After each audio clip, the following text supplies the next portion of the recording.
કર્જનું સંચાલન. પંડિત ચાણક્ય કહેતા હતા કે દેવું, શત્રુ અને રોગનો સૌથી પહેલાં નાશ કરવો જોઈએ, પરંતુ એક યા બીજા કારણને લીધે કોઈના કોઈ કર્જ હંમેશા આપણા માથા પર રહે જ છે. આ સિવાય એક કર્જ ચૂકવતી વખતે બીજું કર્જ લેવાની સ્થિતિ આવી જાય છે. કર્જનો બોજ સતત વધતો જાય છે. ક્યારેક દેવાનો બોજ એટલો ભારે થઈ જાય છે કે તેના કારણે કેટલાક સપના પૂરા નથી થઈ શકતા અને બચત, ઇમરજન્સી ફંડ અને રિટાયરમેન્ટ ફંડ જેવા વિષય તો દૂર જ રહી જાય છે. આ બધાના કારણે માનસિક અને શારીરિક બીમારીઓ આવી શકે છે. સાથે જ ભવિષ્ય માટે કોઈ જોગવાઈ કરવામાં સક્ષમ રહેતા નથી. એક વાત યાદ રાખો કે કર્જ લેવો કોઈ ગુનો નથી, પણ કર્જનું સંચાલન ન કરવું એ ચોક્કસપણે ગુનો બની શકે છે. થોડું સંચાલન અને શિસ્ત સાથે વ્યક્તિને ઝડપથી અને શાંતિથી દેવામાંથી મુક્તિ મળી શકે છે. આ સાથે જ તમે ભવિષ્ય માટે બચત પણ કરી શકો છો.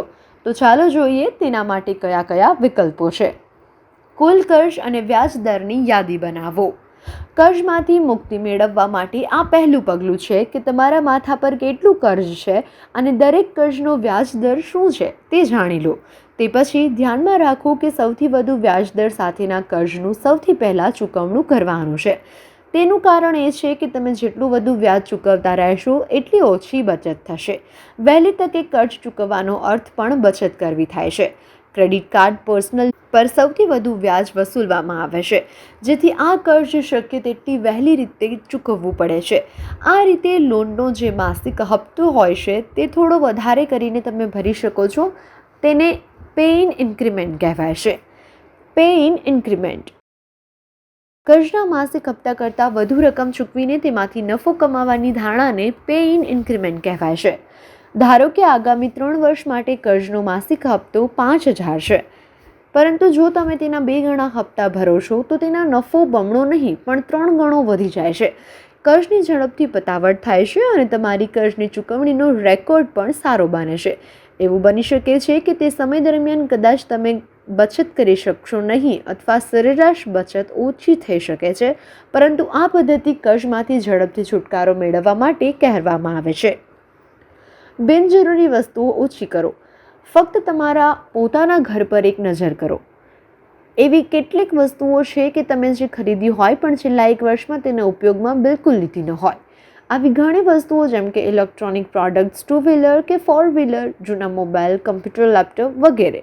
એવી ઘણી વેબસાઇટ છે જ્યાં તમે જૂની વસ્તુઓ વેચી શકો છો અને તેમાંથી જે પૈસા મળે છે તેનાથી તમે દર મહિને લોન ચૂકવી શકો છો અથવા ઓછામાં ઓછો માસિક ખર્ચ તો કાઢી શકો છો. આમાંથી ઓછામાં ઓછો 1 મહિનાનો ખર્ચ નીકળશે અથવા કદાચ તેનાથી અડધી રકમનો હશે, પરંતુ આ કરતી વખતે તેનાથી એવો શું ફાયદો થવાનો છે એવું વિચારશો નહીં.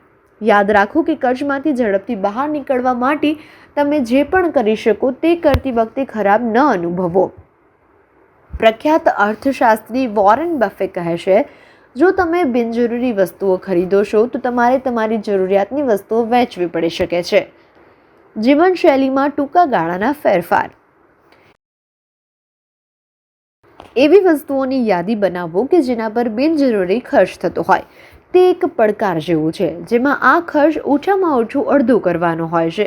મતલબ આસપાસ ફરવું, હોટલમાં જમવું, સિનેમા હોલમાં જવું અથવા દર મહિને ટોચની બ્રાન્ડની ખરીદ કરવી. એવો ઇન્ટરનેટ પ્લાન લેવો જેની બિલકુલ જરૂર નથી અથવા તો બિલકુલ ઉપયોગ કરી શકાતો નથી.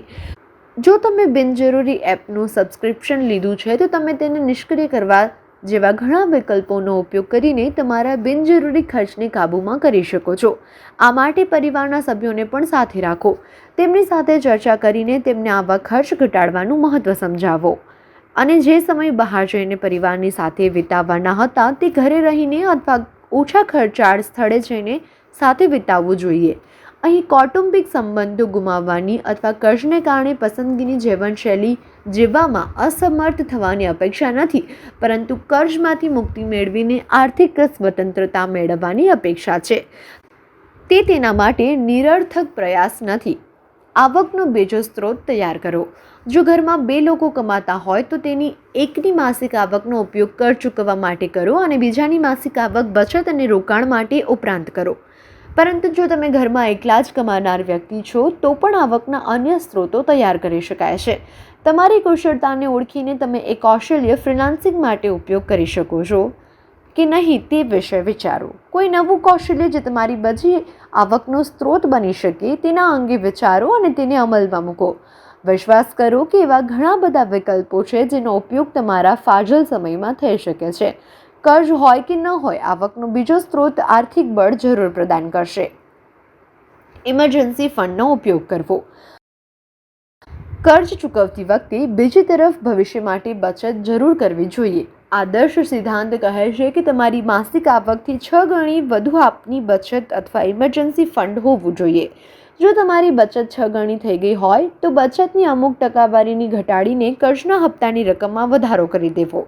કોઈ પણ કર્જ પૂરો કરવા માટે ઇમરજન્સી ફંડની વધારાની રકમ લઈ તેને કર્જના હપ્તાની રકમમાં ઉમેરી શકાય છે અથવા એક જ સાથે ભરી શકાય છે, પરંતુ બિલકુલ બચત કર્યા વિના કર્જના હપ્તા વધારવું ખોટું હશે. લાગણીઓને બદલે બુદ્ધિમત્તાને પ્રાધાન્ય આપો.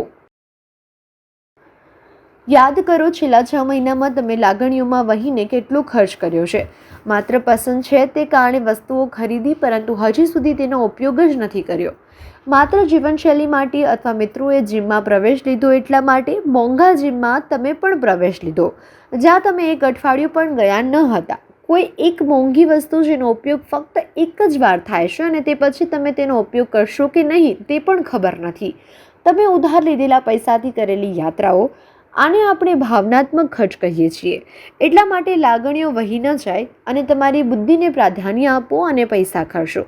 આ માટે સરળ રીત છે કે માસિક બજેટ તૈયાર કરો, જેમાં દરેક ખર્ચ માટે અમુક ટકાવારીઓ તમે જ નક્કી કરો અને તમે તે મર્યાદાથી વધુ ખર્ચ કરશો નહીં. આવી આદતો માત્ર કર્જમાંથી બહાર નીકળવા માટે જ નહીં, પરંતુ સમગ્ર નાણાકીય આયોજન માટે સારી હોય છે. અનપેક્ષિત મળેલ રકમનો ઉપયોગ કરો. ટેક્સ રિટર્ન, બોનસ, ભેટ, વારસો, પ્રોત્સાહન વગેરે. જો તમને કોઈ રોકડ મળી હોય તો તેનો ઉપયોગ કર્જની રકમ ચૂકવવા માટે કરો. તેનાથી મજા માણવાને બદલે કર્જનો બોજ ઓછો કરવા પર ધ્યાન આપવું. મૂડી રોકાણ પહેલાં કર્જમાંથી મુક્તિ. આપણે ભવિષ્ય માટે બચત કરવી છે અને કર્જમાંથી મુક્તિ પણ જોઈએ છે. આવા સમયમાં કર્જમાંથી મુક્તિ મેળવવાને પ્રાથમિકતા આપો. કર્જમાંથી મુક્તિ મેળવવી એટલે ભવિષ્ય માટે બચત કરવી, આ વાત ધ્યાનમાં રાખો. પરંતુ આવા સમયમાં બચત કરવી જ નહીં તેવું નથી. ફક્ત બચતનું પ્રમાણ ઓછું કરીને કર્જની રકમ ચૂકવવાની માત્રા વધારવાની છે. મતલબ કે ધારો કે તમારી માસિક આવકના 20% રકમ તમે બચત કરો છો, તો તેની માત્રા ઘટાડીને 15 અથવા 10% કરો અને આ ઘટેલી ટકાવારીનો ઉપયોગ કર્જની ચૂકવણી માટે કરો. આ અથવા આના જેવી ઘણી ટિપ્સનો ઉપયોગ કર્જમાંથી મુક્તિ મેળવવા માટે કરી શકાય છે, પરંતુ તમારે તેનો ઊર્જા સ્ત્રોત તમારે જાતે જ બનાવવો પડશે અને તેનું કારણ માત્ર એક જ છે: શક્ય તેટલું જલ્દી કર્જમાંથી મુક્ત થવું.